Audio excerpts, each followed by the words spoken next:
kay Yahweh El Shaddai. Ipinagkaloob niya muli na magkatrabaho ang aking asawa at pinagaling niya ang Guys, aking relax asawa lang, guys. sa pamagitan ng pananampalataya namin kay Yahweh. Ilang Nung araw na lang, Pasko na. may nag-talk sa amin na preachers sa Bolo, Batangas, sa tunay po, may lumapit sa akin. Yung preacher na yun na nag-talk na galing dito sa Ambel. Sabi niya sa akin, ikaw magpapatuto ka sa gawain ng El Shaddai sa Ambel, may matindi kang problema. Saan na guys si Sa tunay po, nagulat kami. Nagulat ako dahil sabi ko, bakit niya alam? Bigla siyang lumapit sa akin, yung preacher na taga-Ambel. Ngayon po, nagpapasalamat ako, nakatayo ako muli dito, nakapagpatotoo. 2020 last po ako nakapagpatotoo dahil nagka-virus. Ngayon po, 2025, ibinalik muli ako ng Diyos, ni Yahweh El Shaddai, para magpatotoo muli dito. Maraming salamat po. To God be the glory. Yahweh El Shaddai, maraming salamat po sa inyo. Amen. Sa Diyos ang papuri, pasasalamat at pagluwalhati.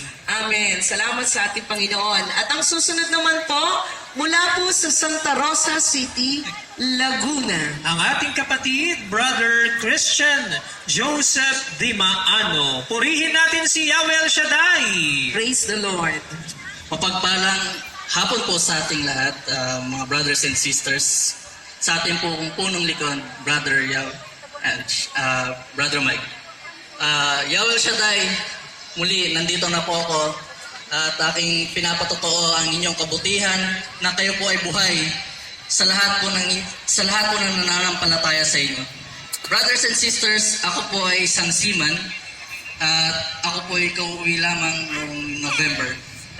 Aking gusto ko pong ipatotoo na ako po ay pinag-ingatan ng ating Diyos sa aking 8 months contract bilang as third officer.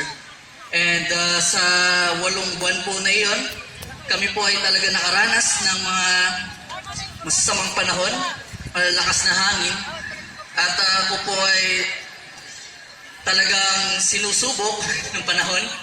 Pero hindi po ako kinabahan. Ako po ay laging nanalangin sa ating Diyos.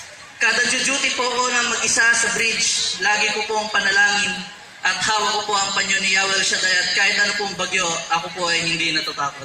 At pangalawa po, kami po ay multinational crew sa barko. Ibig sabihin, kami po ay iba-ibang lahi, mga Pilipino, Ukrainian, Russian, at ang aking mga kapitan po ay mga European nationality. Sa tatlo ko pong naging kapitan, talagang minsan po may mga mahihigpit at mahirap na isamahan. Pero lagi ko pong panalangin, lagi ko pong mapagtatagumpayan at sa tatlo ko pong kapitan ay 3 promotion din po ang aking nakuha. Thank you, Lord. And sa panghuli ko pong patotoo, ako po ay muntik na pong hindi makauwi ngayong November. At sa dahilan ng nakansela po ang aking relyebo. Pero ako po ay nanalangin at nagdasal po kay Yahweh El Shaddai na, Lord, alam ko pong mahirap na humingi at humiling na ako po ay inyong pauwiin sa araw ng Pasko at sa magiging New Year. Pero tunay nga po talaga walang imposible sa inyo basta kayo po ay manalangin at talagang maglingkod ng tapat sa ating Panginoon. To God be the glory. Amen. Thank you. Amen. Sabihin nga natin mga kapatid, walang imposible sa Diyos. Walang imposible sa Diyos. Amen. Kung paano ang mga kapatid natin nagpapatotoo ng mga tila imposibleng bagay, pero dahil sila'y nanalig na ng palataya kay Yahweh El Shaddai, answered prayer sila. Amen. Pumalakpak nga po mga answered prayer. Amen. Hallelujah. Lord to God. Yan, ang susunod naman po ay mula po sa Montalban, Rizal, Brother Danilo Guillermo. purihin ang Panginoon. Praise the Lord. Magandang hapon sa inyong lahat, brother and sister. Lalo na sa ating punong lingkod at sampu ng pamilya niya.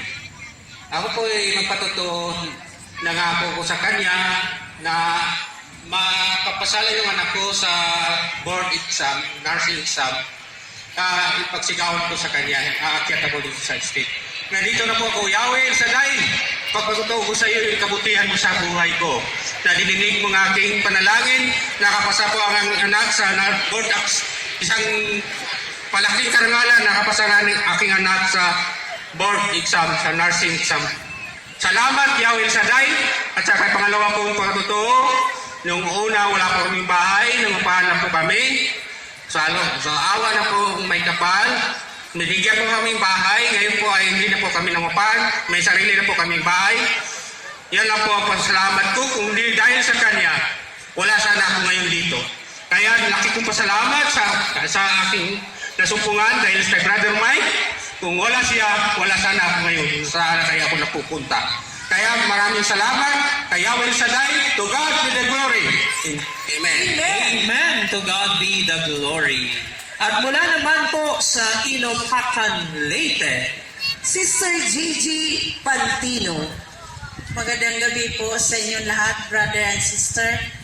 Magandang gabi po, punong lingkod, Brother Mike Velarde. Ako po ay nagpapasalamat sa Panginoong Diyos na buhay ni Yahweh Shaddai. Kasi po, ang tiyo ko po, ako po ay nag-aalaga. Dininig po niya ang aking pagdasal. Kasi po, hindi na po siya makatayo. Hindi na po siya marunong magsalita. Kaya, binigyan siya ni Lord ng magandang gamot na ininom sa kanya at siya po ay gumaling na, nakalakad na. Ito po ako, Tiyo, nagpapasalamat kay Lord nga nakalakad ka na. Makapangyarihan si Yahweh Shaddai. Alam niyo po, kung totoo kayong nagmamahal ni Yahweh, kayo po ay magdasal ng alas 3 ng madaling araw. At siya ay tawagin niyo at siya ay nandyan kagad sa inyong sumasagot sa inyong panalangin. Kaya ang masabi ko po